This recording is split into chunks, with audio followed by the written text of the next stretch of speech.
Control नहीं कर पाती हूँ, पता है। और ये तो हकीकत है, ये मेरे पहला प्यार है। सुनिए, इधर आइए, आप भाग क्यों रहे? सुनिए, प्यार से नहीं भागा जाता है, हाथ पकड़े हैं तो फिर हमारा मुंह में बहुत कुछ बाहर निकला था, हम निकाल देंगे।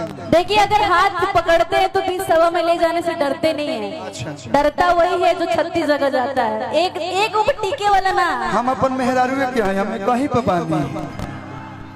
हाँ, मैं कहीं पे बानी। एक बात तब मैं मंच पे आता हूँ तो मैं बोलता हूँ मैं अपने पत्नी का पति नहीं, बाप का बेटा नहीं, मैं आप लोग का हो जाता हूँ। क्या जी? आई नो आप अपनी पत्नी के हस्बैंड है, लेकिन कहा लिखे कि एगो गाना बाकी मौकी से पहले हमारा ना। हम एगो गाना में सुन की, जब मोहरत से में हरी लड़बे करी तब हतार मजा बहरे मरबे करी। तो इससे क्या होता है कि मेरी मलिकाइन अभी मेरे से लड़ नहीं रही है, हम अभी वहीं ठीक हैं। लेकिन कहे कि बताहरा खातिर है मैं भाई हमारे कहत रसन कि सज के सवर के दिलवा के घर में डलले बाड़ू डाका। भाई तो हमारे गौर बात कहत रसन कि तहार मिक्सी हमार मिक्सी दोनों के मिक्सी काला काला हमार पीसे नरम मसाला तोहर पीसे। कौन मिक्सी रखले बड़ू पीस तरु कियारा बक्सर एकदम रोहतास धोले मैं छिड़हेरी मचा देले बड़ू। ए ने सज के सवर के दिलवा के घर में डलले बाड़ू डाका। पानी को नफ्यूज तो निकोरा कौन फॉर्म बात कह तू पाका। और बहुत लोग इधर कंफ्यूज बा, बहुत लोग एगो चीज के लेके कंफ्यूज बा कि आप लाइसेंसी हो गई है कि अभी विदाउट लाइसेंसी हैं। कि पेनहले तू सूट सलवार बाड़ू हो,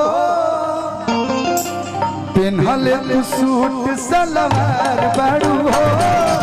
आई मैं भाई कहा था कि मैरिड बाड़ू की कुंवार बाड़ू हो, पेनहले तू सूट सलवार बाड़ू हो, मैरिड बाड़ू की कुंवार बाड़ू। बात पूछे के रीजन बाकी कब उनसे प्यार होता है, कब उनसे प्यार होता है। तार प्यार हो कि मेरे को किसी से प्यार नहीं होता है और आपसे ही हुआ है। बाकी किसी को मैंने स्टेज पे बोला है क्या कि मुझे किसी से प्यार है?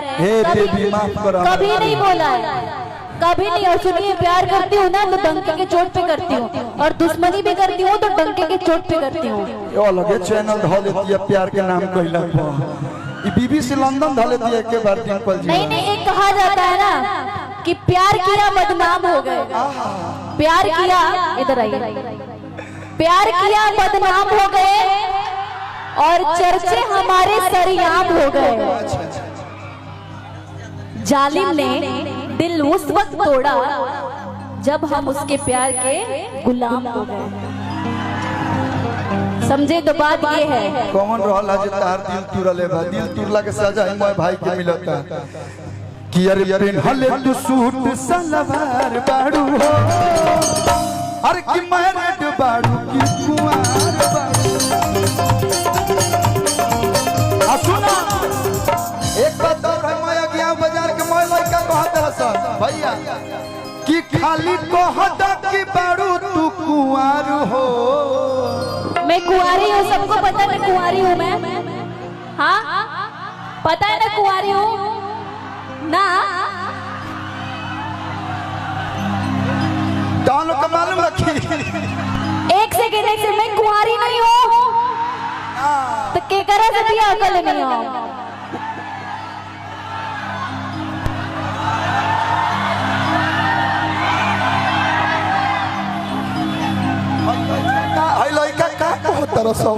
मतलब आईली नगर में फलाना वो कहली वाला हलवा। तुम मानो या ना मानो हम लोग जबरदस्ती मान लेते हैं। आरा दू कि खाली कहत कि बाड़ू तू कुंवार हो, आई जिहार करब गियाओ के बाजार हो। आ सुनो मैडम। हाँ जी। तू छुरी ना हो तो का है? छुरी न तू तो तलवार बाड़ू हो। छुरी न तू तो तलवार बाड़ू मरद बाड़ू ताली बजा के हाँ भैया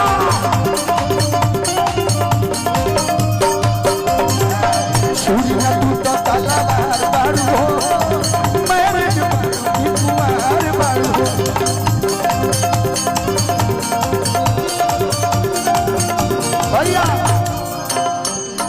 जब भौजी कहत रहे तो मैं भाई देवर भैया सन तकाल एगो गाना आवत मीरा म्यूजिक पे हमारा डिम्पल जी के गाना के नाम है सड़िया गुलाबिया और मैंने गुलाबी पहना भी है।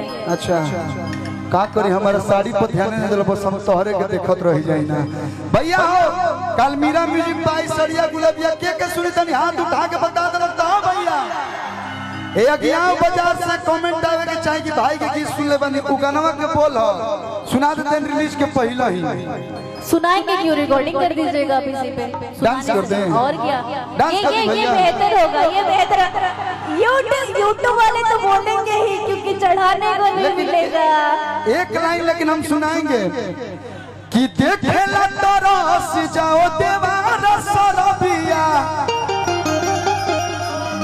देखेला तरस जाओ देवारा सरबिया तकिंदी हो राजा तकिंदी हो राजा असड़िया गुलाबिया तकिंदी हो राजा तो सड़िया गुलाबिया आप लोग सुनब लोग आ डिम्पल जी एगो हम होली में कर सकते गाना कोइले रहनी यार पलस भातार बराबर देवर होला आप मेरे साथ पता नहीं क्यों देवर भाभी का ही गाना करते हैं तीनों में भौजी कोई के फले बर होला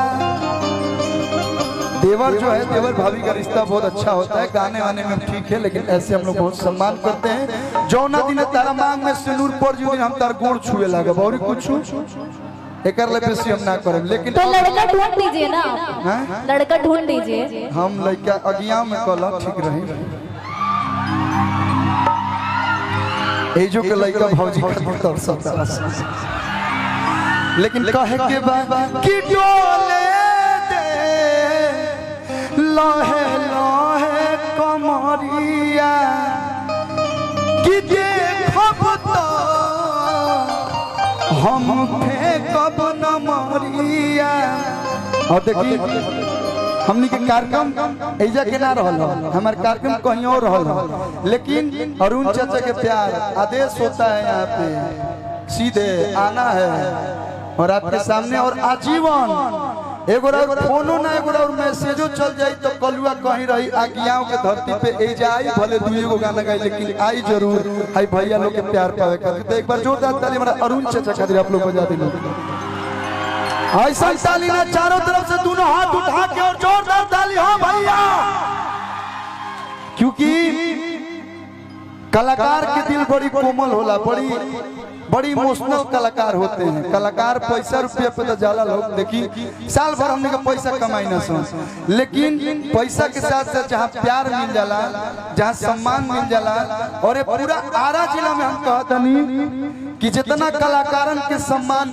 अगियाओं में मिलेला उ कहीं ना मिलेला तो अगियाओं के धरती ऐसा है जे कलाकार आइल बा दिन प्रतिदिन आदमी बढ़ेला अगियाओं के धरती के आशीर्वाद है तो हमारा कहे के मतलब बा कि सब कलाकार लोग के एजा आवे के चाहिए वैसे बाकी के बा सब लोग ताइए गइल बा तू आ गइल तो सब आ गइल तुम ही मेरी सब कुछ हो जाने मन हो चलावे खाती गाड़ी पेट्रोल वाली चाहिए डिम्पल जी आ घुमावे खातिर माल कमर गोल वाली